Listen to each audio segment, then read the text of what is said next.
Hello, I'm John Frugen. I'm director of the William J. Hughes Center for Public Policy at Stockton University, and I'm interviewing a Sobel student researcher, Mary Rose Keene, who has worked on a project for the Sobel Showcase. Mary Rose, would you tell us a little bit about yourself and who was the faculty member you worked with? Hi, so my name is Mary Rose or Mo Keen. I'm a senior in the dual degree Bachelor's and Master's of Arts in Criminal Justice program, and I have a minor in victimology and victim services. My master's concentration is in forensic psychology, and like you said, I'm being interviewed today for the research I've done as a student researcher.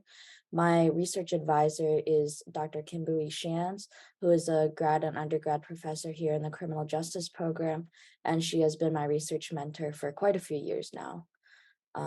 Outside of this research, I am also a research assistant to Dr. Nusrat Sahin, who is working on a federal grant project investigating the implementation of protocol for procedural justice through the use of body-worn cameras. And I am president of the Queer and Transgender People of Color Society here at Stockton, which is a affinity space for queer BIPOC on Stockton's campus. Terrific. Can you give us a brief overview of this topic that you researched and what were your findings? So, my research focused on the effects of social processes, specifically legitimization of same sex relationships, and that the legitimacy's impact on perceptions of sexual violence.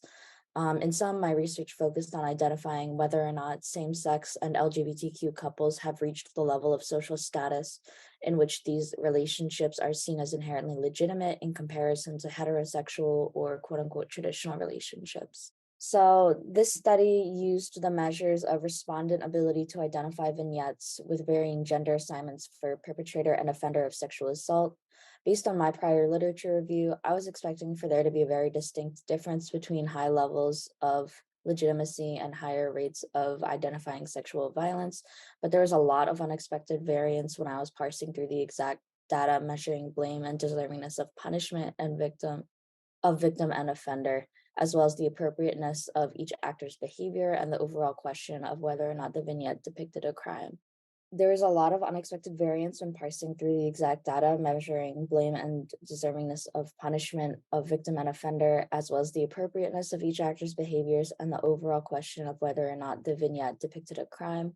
We found that the most statistically significant variance was found when observing whether or not the victim was blameworthy in the situation, whether or not the situation depicted crime, and whether or not the offender should be punished for said crime. Would you like to just speak briefly about what research methods you used in this project?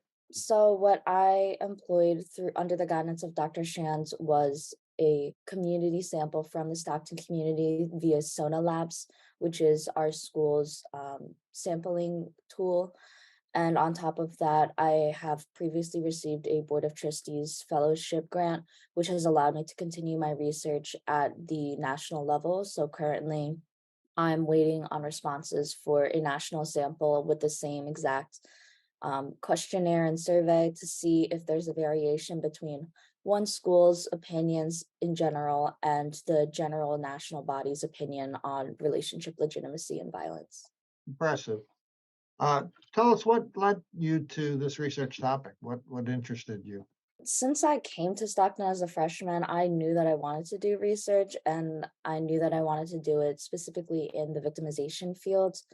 I myself am an openly queer person of color, and I know that my community faces much higher disproportionate rates of sexual violence, which already occurs at an alarming rate.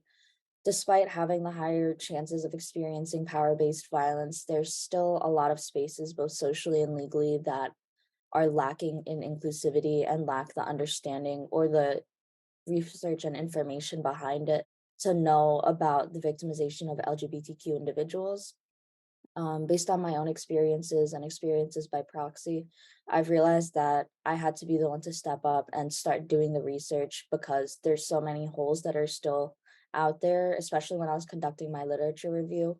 I really did struggle to find a lot of like current, accurate, very empirically backed resources on the information I was seeking. And so I realized that just because we've achieved the status of socially legitimate by having marriage equality, it doesn't mean that we've really achieved that same level of social status that heterosexual couples experience. And so I know that this is something that's important, not only to myself as, a queer person, but also to my community as a whole.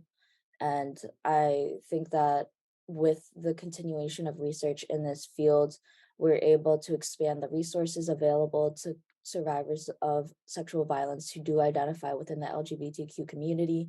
And we are taking a more proactive stance against sexual violence. What do you think is the most important takeaway from your research, and what implications might that have for policy and practice? I think definitely for me, realizing that although it's been almost 10 years since same sex marriage was legalized, we're still facing extremely discriminate rates of discrimination, hostility, and lack of access socially and legally.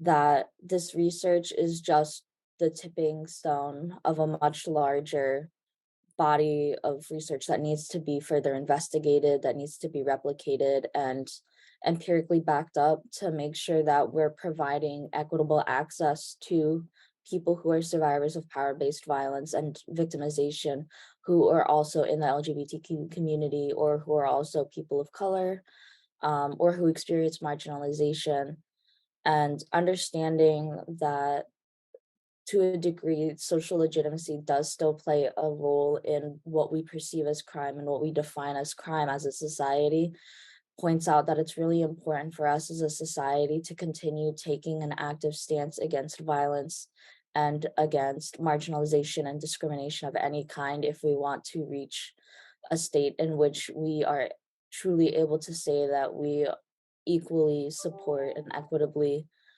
support all marginalized communities. My final question, how would you describe the experience of conducting this research for Sobel? It was nerve-wracking at first, I'm not going to lie. You know, despite knowing that I wanted to be involved in research, I definitely was not sure where to even begin, and I'm thankful that my advisor, Dr. Shans, is able to so strongly support me and my research endeavors. I've actually been working on this project long before it got funded. I've been working on it for about a year and a half now. And so for me, gaining the experience of understanding how social research works, being able to sit down and look through the data and understand what the numbers mean is really important. And I think it's definitely benefited and strengthened my experiences as a Stockton student and as a researcher in general. And it's really offered me the opportunity to see what I could potentially be doing for the rest of my life, as I am interested in pursuing research after I graduate and continuing to learn far beyond my college years. Terrific. Well, congratulations on your project, and thank you for talking about it today. Thank you so much.